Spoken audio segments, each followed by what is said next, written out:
Hello. मैं BTV news से नरेश भावसर।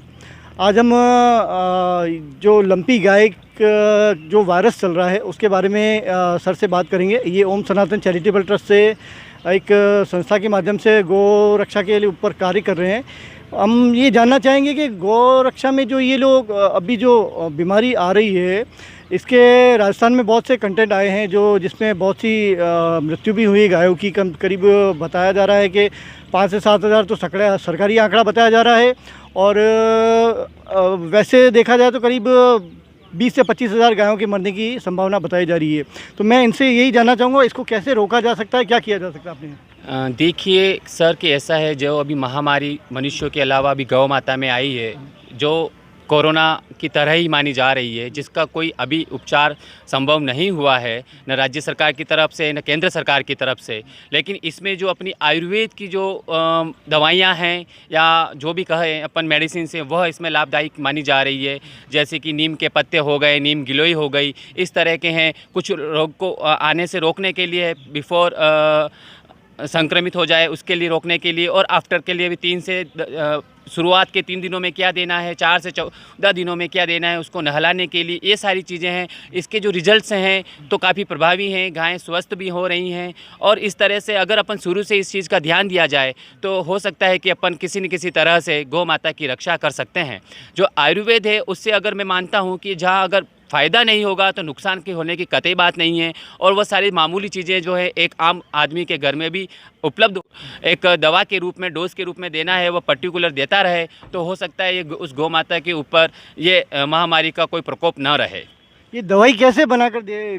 दवाई के अंदर कुछ 3-4 चरण होते हैं। अगर जिसको लंपी संक्रमण से बचाव की अपन बात करें तो उसके अंदर जो है मात्र अपने को तुलसी के पत्ते 1 मुट्ठी लेने हैं, दालचीनी के 5 ग्राम लेनी है, सौंठ का जो पाउडर होता है उसको 5 ग्राम लेना है, काली मिर्च 10 नंग लेनी है। इन सबको मिक्स कर करके अपने को गुड़ के लड्डू में मिला देना, 50 ग्राम का गुड़ का। ये जो दवा है उपरोक्त 1 खुराक की सामग्री है। इस तरह से अपने को अगर उसको सुबह शाम देना है तो 2 खुराक अपने को तैयार करनी है, और उसके अलावा उसको अपने को गुड़ के साथ उसको मिला करके देनी है, ताकि वो सूखी सूखी ना रह करके गुड़ के साथ मॉइस्चराइज होकर के उसके अंदर उतर जाए। इसके अलावा ये सारी चीज़ें नहीं मिले तो आंवला, नीम गिलोय, अश्वगंधा, मुलेठी, कोई भी एक चीज़ को अपने को 20 ग्राम लेना है, उसको भी गुड़ के साथ मिला करके सुबह शाम देना है। यह जो बातें थी अपने संक्रमण को बचाव के उपाय हैं, ताकि संक्रमण अपनी गौ माता के पास में न आए।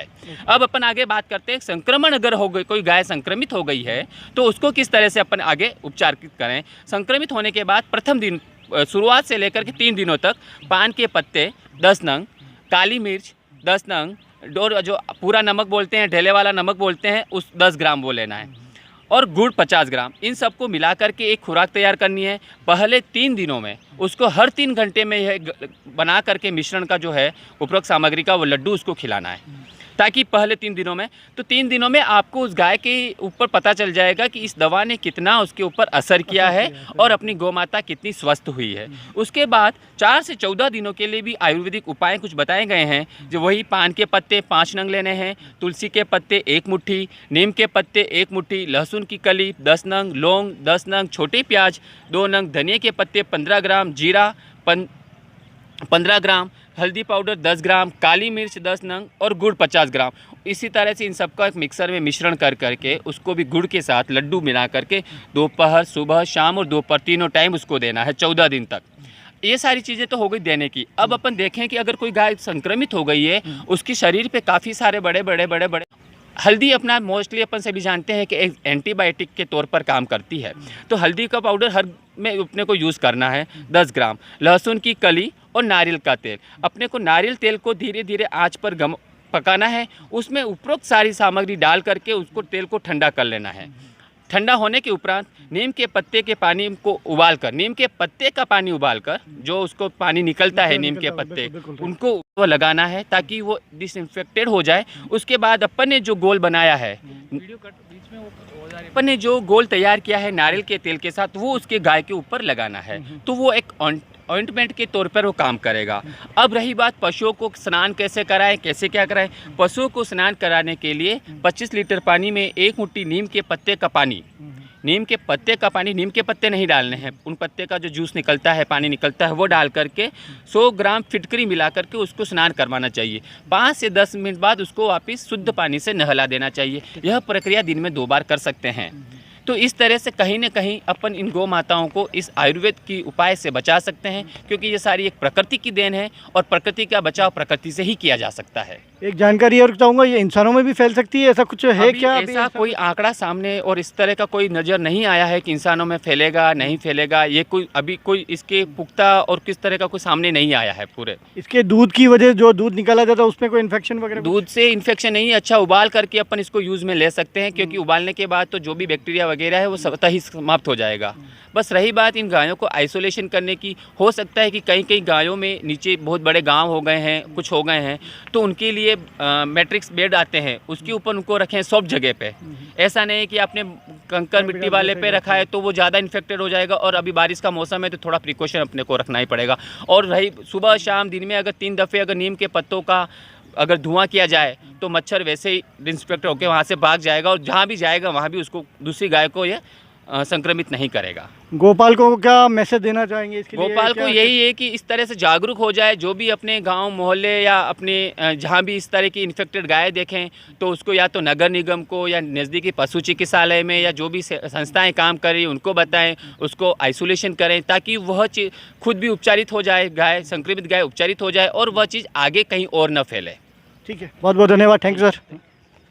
नरेश भावसर उदयपुर से।